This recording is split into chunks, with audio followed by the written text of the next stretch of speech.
My lighting sucks in here, but my shower pan is now done.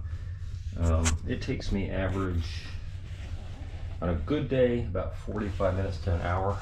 Whoops, what happened there?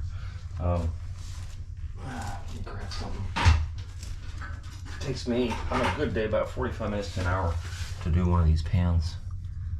On a bad day, it'll take an hour to an hour and a half.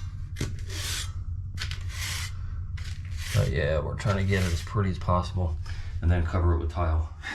Funny, isn't it? Yeah, but it's a nicely done pan, and I have enough room, more than enough room for my tile to go up to the top of the drain and then go just above it, because I put taper cuts all around the tile, around the edge of the drain, so there's positive water flow. So I always make my mortar go right up under the edge of the drain. Not trying to get it flush. Tile is not supposed to, well, the way I do it, the tile is not flush, unless it's a square drain. That's the only exception. Otherwise, I try and have it rise slightly above the drain and then taper cuts. This is what you're trying to accomplish. You know, level all the way across on all four sides, level all the way across, front and back, and then a nice little slope all the way down on all four sides. So that's it. 3 days to dry minimum before waterproofing, because the next step after this is all the wallboard and the mudding and all that stuff, and sanding off and getting it nice and pretty. Then all the waterproofing can happen, because incrementally, as time allows, I'm putting wallboard up and I'm doing this and I'm doing that. If I'm doing a whole bathroom, I got other stuff to do, but you know, just to kill off time, I'm still doing something in the interim, so that by the time this is, by the third day, I can go ahead and waterproof the entirety.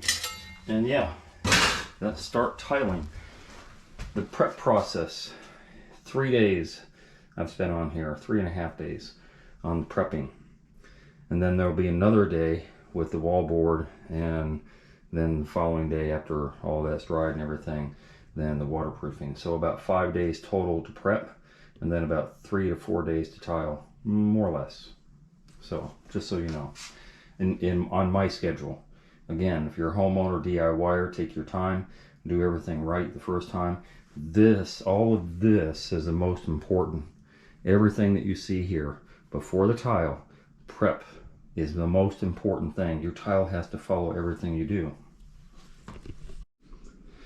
So the weekend has gone by, and the mortar has dried up and cured very nicely. I had my customer put a fan on it the entire weekend, so it is very, very nicely done. Very, very nice. It looked a lot better before I mucked it up with all the sheetrock. Yes, I use grain board. Grain board, 8-inch cinder block, foam, 1/2-inch cardboard. Anything will work, because we're waterproofing the surface, so what's behind it doesn't matter. 8-inch cinder block, a bunch of bricks stacked up, you're still going to waterproof the brick, so the water won't get to the brick because of your waterproofer. Therefore, I've always used grain board.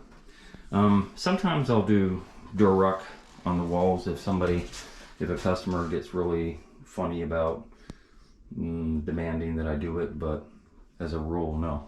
Cement boards, it does not make your shower better. Nothing fails on the walls. Nobody can show me a video where the walls have failed because it was gypsum. The only way that happens is on the lip of a tub, because they overlap sheetrock onto the edge of the tub instead of on the top of the lip. That being said, I am almost done with the backer board. There's a little discrepancy that will get filled in with mud. All the corners will get filled in with mud. All the seams will get filled in with mud, sheetrock mud, as it were. If I was using cement board, then I would use thin set, but because I'm using sheetrock, I use sheetrock mud. So this will all get screeded out. Is there a reason to use tape? No. If you wanted to, you could. Tape is a crack preventer. When they put tape on sheetrock, it prevents cracks from occurring when things move. RedGuard, Aquafence, Hydroban, all those are crack preventers already. They're rubbery type substance, so it's kind of like tape and waterproofer in one. Again, won't make your shower any better by using tape, but there's no harm, no foul in doing so if you choose to. I just don't. There has to be a problem for me to come up with a solution. And all the solutions that I've come up with over 22 years of doing this is because there was a problem. But there's no problem with the way that I do things. So anyway, getting back to this, I have anchored down my shower valve because I'm getting ready to cover this wall. Sometimes it depends on the valve. Sometimes the 2x4 anchoring will work. In this case, the 2x4 would have bumped up my valve too much. So I always carry scrap wood, and I just happen to have a piece of 1x, which is actually 3/4 in my truck. So I just cut that down the size. I knocked it in there. I put some caulking back there just for kicks and giggles, and then I toe-nailed some screws in there, and then I have my anchoring pieces onto my pipe. So it is solid, solid, solid. What you want at the end of the day, you're looking from the side, and by the time I put on my backer board and put on tile and thin set, you don't want it to go past here. The mud guard gives you a parameter, right? So this would be the lowest parameter that you could put your tile on, and this would be the highest parameter. You know, the outside and then the inside is where your tile would go, right? So I have plenty of room looking from the side here. I can't get my camera sideways. I have plenty of room. My backer board will take up about half that distance, and then the other half will be tile and thin set. And so that's how I do that before I cover up the wall. What else can I tell you? What else can I tell you?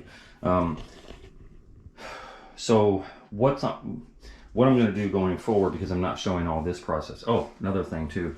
So I measure out my distance of where my niche is. So I can come in with my with my, I'm going to call it a Dremel. Oscillating tool, some people call it. I'm just going to call it Dremel, even though it's rigid. And I go in there and I do the cutout. I've already drawn the line. I do the cutout, and then I use that piece, shave it down a little bit if I have to, but I use that piece, and I put some caulking on the back of the sheetrock that's currently there in the next room. And I caulk really, really good on the back of that piece, and then I push it up against the other sheetrock that's in there. And then I'll use scrap pieces of sheetrock and I'll cover up the sides, and then that niche will be done, and that will also get mudded. What else? Oh, so off camera I'm going to do all this mudding and all this stuff. The only time I use a cement backer board is for the curb. If I were doing a bench, same thing, on top of a bench. So in other words, horizontal surfaces are going to get backer board as opposed to vertical surfaces that won't. So I do have a piece of Durock, and I'm going to go outside and cut that with a circular saw because it makes life much easier. You can't score and snap it very easily.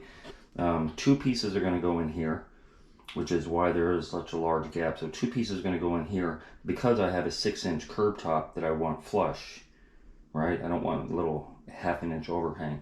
So 2 1/2-inch pieces will go into here, a 1/2 inch on the inside, and then it'll get capped off with the top piece in that order: side, side, and then cap piece, and run along there. Something I forgot to talk about. Well, I'm going to talk about a couple of things. I don't do dam corners. So a dam corner is basically a perforated piece of rubber membrane like this, and you would glue up the stud, and it would wrap around and wrap around here, because as we all know, this is Achilles heel. This is where showers fail, at the curb. If they're going to fail, they always fail there for some reason. I don't do them because when I put my backer board down here and I put my backer board here and I mud it and all that stuff, the whole thing gets waterproofed. So if I'm putting in a dam corner, I am expecting there to be a failure. That's the only reason you would put in the corner. You know, is it a backup system just in case you mess up? Yeah, you could argue that, but I don't see the point. Putting in that dam corner means that I expect that dam corner to get wet, and I don't expect it to get wet any more than I expect this liner to get wet or this liner to get wet, because the whole thing will be monolithically waterproofed. Another thing too, the bump out I was talking about, when I put my backer board on and I put my fasteners in as low as I possibly can, well, I could theoretically go up to here, but I don't. It's going to cause this little gap into the mortar. And when I come in here with thin set, to screed out, that gap is going to get filled. I'm going to take a piece of my Durarock. I'm going to shove a piece of my Durarock in there to push that liner back, because this got pushed back with the backer board. So the bump out is almost minuscule. And then it's going to get thin set on top of that backer board. Same with that corner. And same with that corner once I put the wallboard up. So that's how I overcome that. Thin set seems to attract red guard a whole lot better. Any waterproofer a whole lot better. So what I'm going to do, and I'll probably show it eventually, I'm going to run a bead of silicone up around this drain. I take the plastic off, and I'm going to screed with my finger the silicone, with a glove of course, up around that drain. Really, really good to get it up under the drain. And then I'm going to let that dry for, 30 minutes or so. And then red guard, overlap the red guard onto that silicone. Sometimes I do it back-assward. Sometimes I'll red guard the best I can with a brush right up under the drain, best I can. And when the red guard dries, then I'll put silicone on. But it really doesn't matter one way or the other. If there's any water that's going to get into the shower pan mortar, it's going to be right there. Nowhere else is it possible. And so that's why I mitigate that issue altogether, get rid of that. But yeah, that is the process. As I move along, I will show more. The thin set that I'm putting around the drain, because the red guard likes the thin set a whole lot better. So I'm going to do that. If there's any little discrepancies, if there's the little dip, which I think there is in the back, then I'm going to screed out some thin set on top of that dip too and kind of make it flat. So I just use, and then when the curb gets wrapped, then I butter the curb just like I would a cake with thin set. So all those seams of the backer board are going to get like cake butter all around it to make it monolithic before the waterproofing happens. So that's what you're going to see. You're going to see a bunch of white thin set at some point. And I'll show you that when I get to there.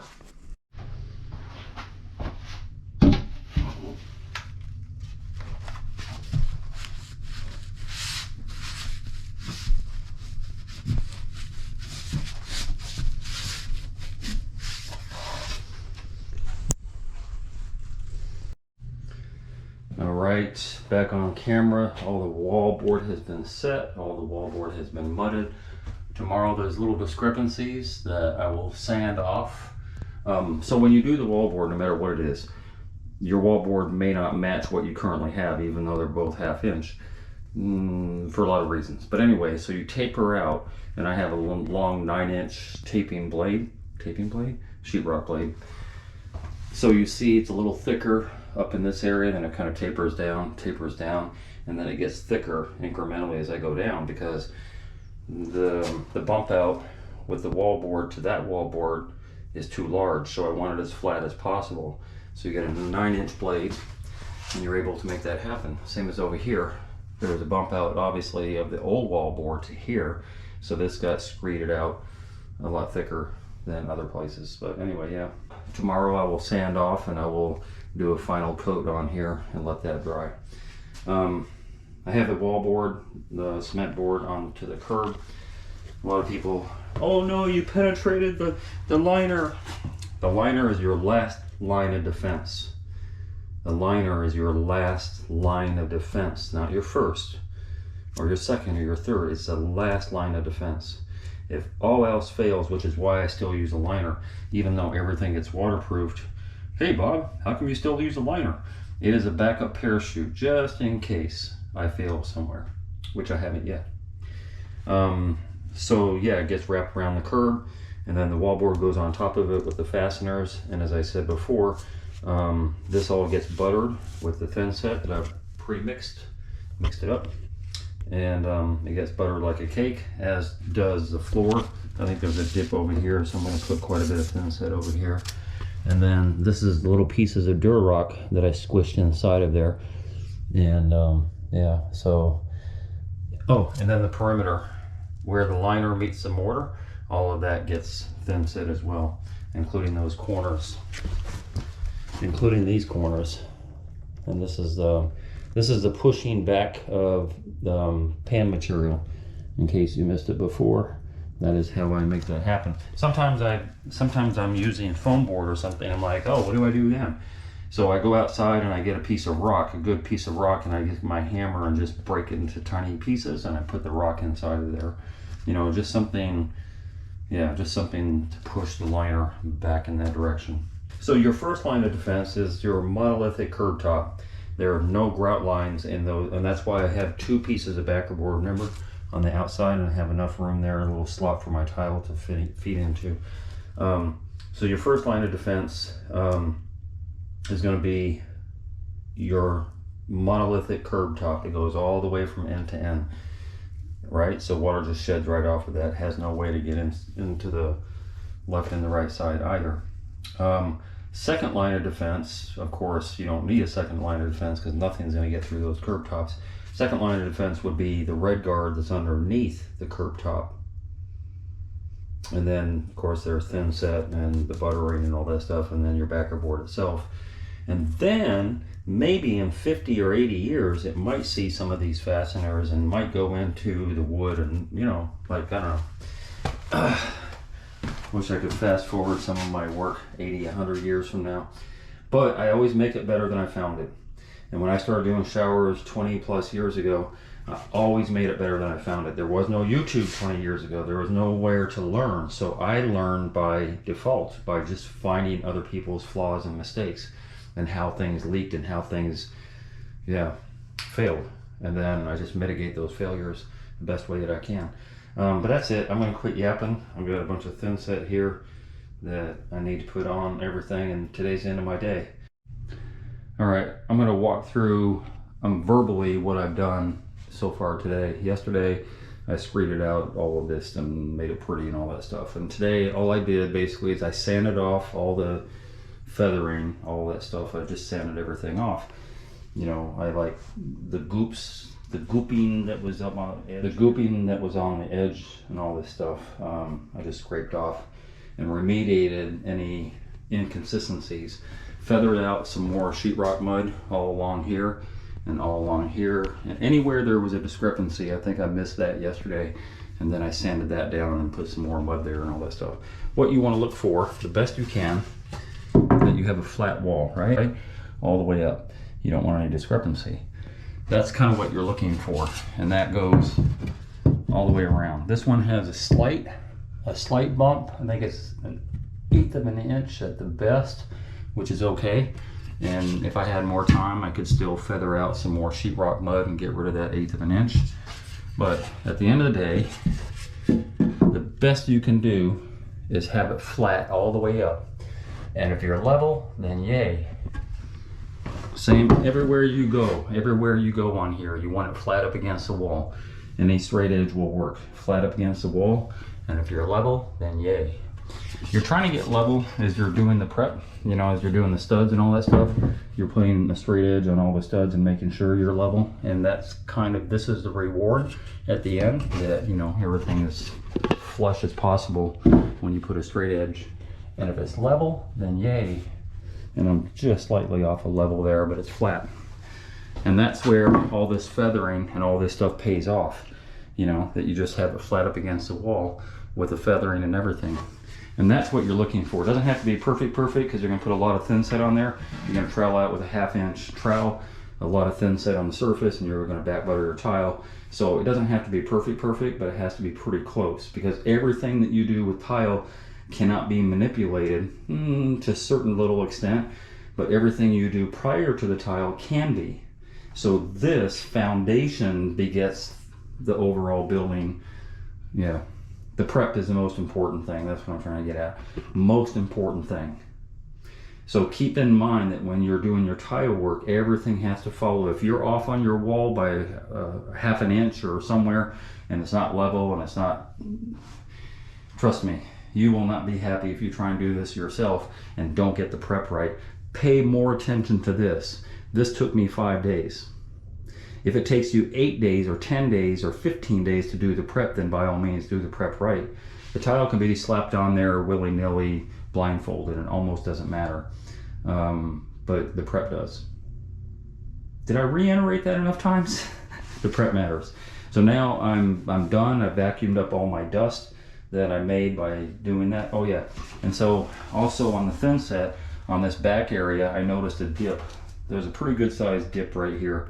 And I wasn't happy with that. When I put my level across there, there was a dip. So I filled in more thin set along that back edge. And so now there's just a minor dip, which I'm happy with.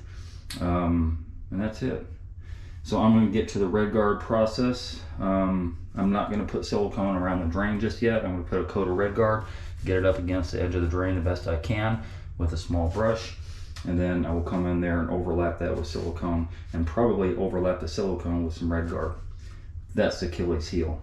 No water's going to get into anywhere on here, except possibly this if you get this wrong.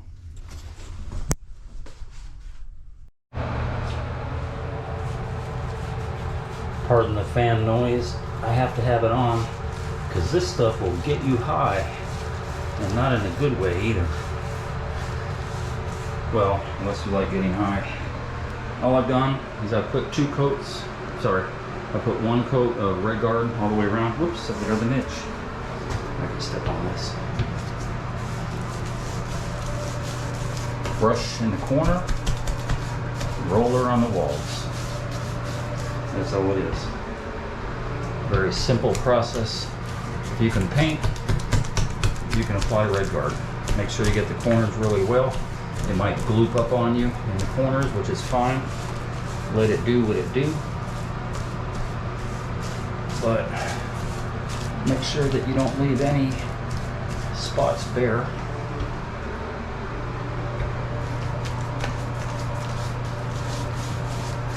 I don't know how I bypass this. I have something on my mind, I guess. I use a roller on the back of the wall. Sometimes I use the brush on the wall, like I'm doing here. It doesn't really matter. Just so happens this is large enough niche that I can use a roller. And then I will wait a couple hours for this to dry. It'll dry red, dark red. I think Aqua Defense goes on aqua and dries dark green. All of them are a little different. That's how you know it's dry. All these little areas like that you can catch later on your second coat.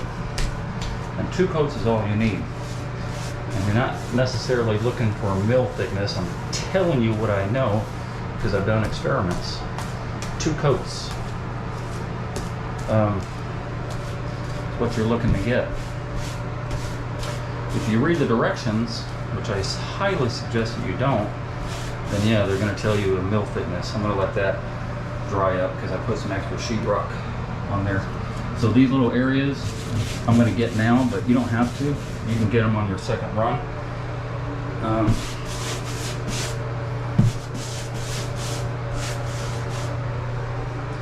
Any type of little rocks or pieces of garbage or whatever that you find along the way, go ahead and take care of those while you're doing that, because this red guard will get very, very, very dry and dry up that little rock or pebble or whatever it is, garbage that you have. It'll be much harder to get it off after it's dry than it is when it's wet.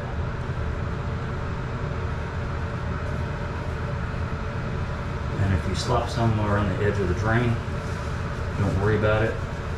This stuff will peel away from the drain fairly easily. I'm going to go with the other brush. I don't like that one. Too many hairs sticking out.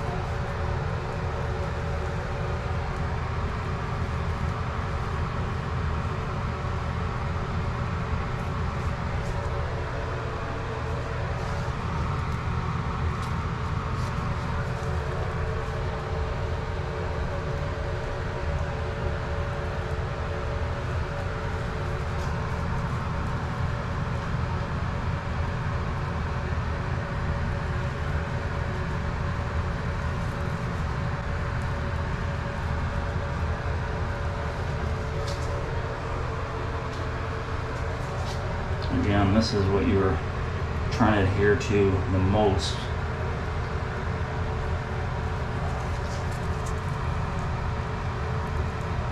take a little bit more time here than anywhere else with this stuff.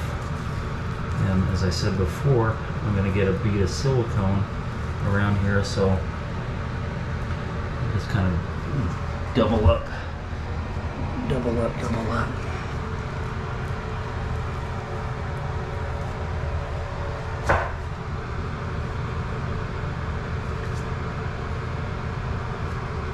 That's pretty good. That is basically what I want going on there. The silicone will go next, and I'll push my finger in and make it all flat and all that stuff, and it'll get pushed into the edge right there. And then I'll overlap, when the silicone dries, I'll overlap with Red Guard on that.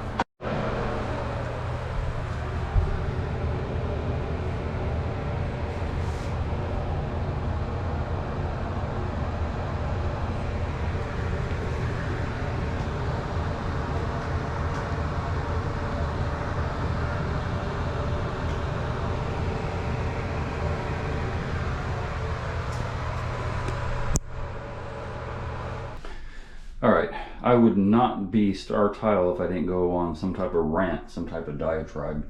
So you can skip ahead if you want to, if you don't want to listen to my rant about waterproofing. There's a lot of methods to waterproofing. There's Kerdi, there's sheet membrane, which Kerdi is, made by Schluter. There's Aqua Defense, Hydroban, 8+, 9, Red Guard. There's a bunch of them. However you make that happen, okay? However you make this shower waterproof, where you could come in here with a fire hose and spray it all day long and nothing behind it's going to get wet. That's the main focus. So think like water. Don't let things get in where they're not supposed to. To my point. So Kerdi makes a bunch of products. One of them is a collar that wraps around here, and I think it's probably 3 or 4 inches outside of the valve. And there's this another small collar that goes around the shower head arm. Yeah. Back in the day, and I was in the apartment business back in the 90s for about 8 years, and we've seen it all. We've seen how shower valves can leak. Back then, 2 faucet system, they had packing, they had washing. Usually the packing would go, and then water squirts outside of the faucet, and the resident never calls it in, and then eventually your sheetrock gets wet and the tile gets wet, blah, blah, blah. Nowadays, because we have a single unit valve that's internal, and behind it is all brass, there's nothing that's going to leak in here. There's nothing that's going to leak. Nothing that's going to leak. There's nothing that's going to leak. Trust me on that. The discussion plate that goes on here has a foam backing to it around the rim, and when you put those screws down, that foam pushes up against your tile. Nothing is going to leak. Nothing's going to get through there. So to have a collar to protect what? A collar to protect what? These things don't leak. If this ever leaks on you, you might as well like go to Vegas or go play the lottery, because you're going to win. If this ever leaks on you, if that ever leaks on you, if that leaks on you, that's operator malfunction because they didn't screw it in right. But then you're not going to know it from the outside because it's going to leak within.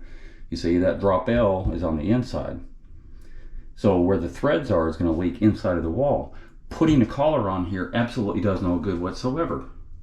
None. You already have a collar on there, the little escutcheon plate that goes on there to make it pretty. And arguably, yeah, that keeps out water, but trust me on this, no water's going to get back there. No water's going to get back there. Kerdi, which this fabric is, and somebody gave me these years ago and I've never used them. Getting back to, oh, by the way, I started dry fitting my tile, and I'll get to that in a minute. These are these little jam corners, and there's another perforated piece, pre-cut piece like that, right? So if you were to do that, then you would go ahead and set that in there and then overlap. These would be the overlap onto your Kerdi material, right? But basically this is like a dam corner. It's just not folded correctly. You can make your own, but the ones that are rubber, right, they're going to wrap around and they're going to just cover these 4 areas here, here, here, and here, because this is where all the water seems to penetrate in on the edges of the curb. But look what I've done here. I've waterproofed it 100%. There are 2 layers of Red Guard in here, slathered in here really, really good, and then the wall is waterproof, so no water is going to get in there. My backer board doesn't touch the floor, so therefore water can't penetrate into the backer board and up and inside the curb. It cannot do that. It's impossible. So this is garbage. This is not needed. Any type of dam corners that you use. Let's see, mesh tape. Okay, on sheetrock we use either mesh tape or paper tape. I like paper tape because of what that does is it prevents cracks, right? That's what this is for. And if you want to put it in the corners, and if you want to put it in your niche and everywhere wallboard touches wallboard, then by all means. But besides a waterproofer, specifically RedGuard is a crack preventer. They put it on concrete floors all the time in industrial use, you know, to prevent cracks inside the concrete, because concrete's going to crack. You can put this fiberglass type material, cloth material, and you could put that in all your corners and your seams and all that stuff. Trust me, you're not building a better shower because you're putting all this stuff in here. You're not building a better shower because you're doing this, right? You're just not. If there's separation between these two wall boards or between the studs behind them or whatever, that RedGuard stretches a whole lot more than tape ever will. So you're already good with that. If you want to put tape behind it and be redundant, then fine.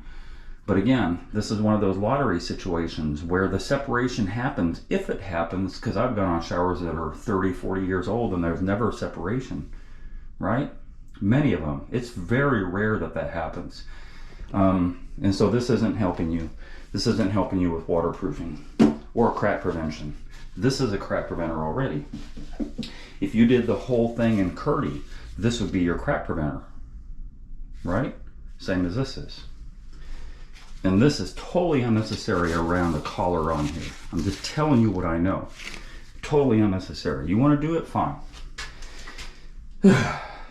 Walls don't fail.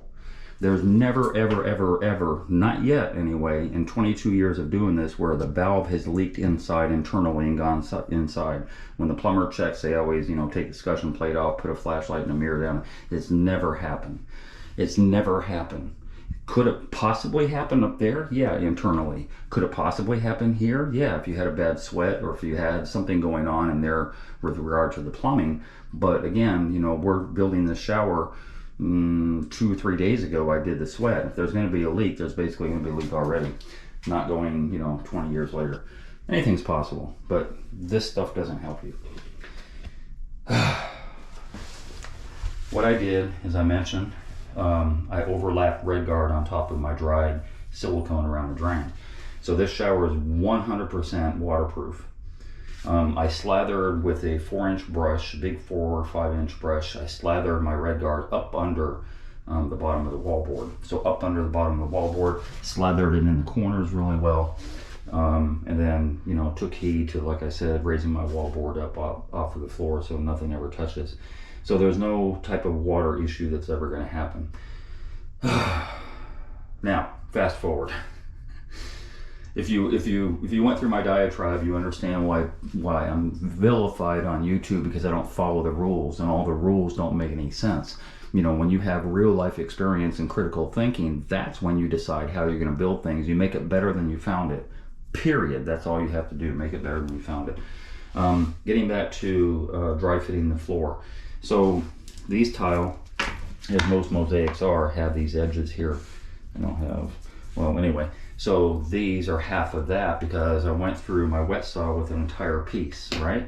An entire piece, if I have to cut off this area, then this area gets cut off so I have a nice straight edge. I don't have to do little fill-in pieces. So 1, 2, 3, 4, 5 pieces got cut off of the edge, full piece, and then this one got to cut twice. This corner one, let me show you. This corner one got cut twice so it would fit nicely up under there, right? That beats having to do all these little tiny fill-in triangles and stuff like that later on. So that's how that works. And then all the other pieces get fit in and cut off of the edge too. And if there are little fill-in pieces that fall off of the mat, because they will from time to time, then you just set them in later. Dry fit your mosaic. Trust me when I tell you that. Don't start slapping it in there just willy-nilly. You know what your measurement is. If you have to do it on the living room floor, bedroom floor, whatever first, do your length and times your width and put some sticks out or put some straight edges out or whatever. Do your cuts, do your pre-cuts and all that stuff. Set them in there as if it's your shower floor, and then mark each tile and transfer them into your shower. You will thank me later. because this is not an easy task to do. And as I said, a lot of this tile, when it gets wet, the glue on here isn't very good, so pieces have a tendency of falling off.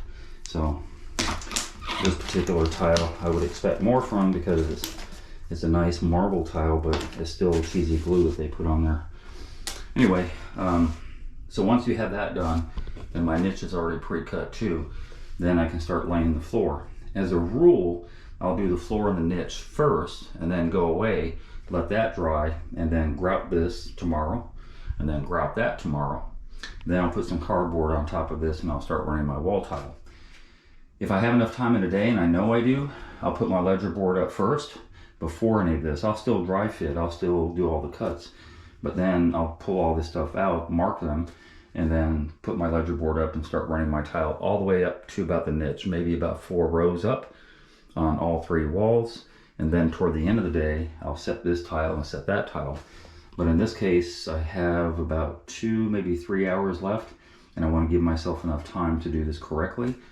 And yeah, that's what I'm going to do today. I'm just going to set this tile, I'm going to set that tile, and then tomorrow I'll grout those and run my tile. That way, my focus tomorrow can be literally running all the way up to the ceiling, you know, instead of just 4 rows up today. It would save a little time, it would save some hours, but I don't really have that time to spare today, so there you go. Hey, if you enjoyed that video and you learned something, consider being a Patreon member. $5, $10, $15 a month would help me greatly produce more videos. I make nothing from YouTube at all. If you're gonna call me for advice, please donate $50 for 30 minutes. My link to my PayPal and my Patreon account is down below. And if you haven't already, hit the subscribe button and hit the bell so you get immediate notifications as soon as I post a video. And thank you very much for your support.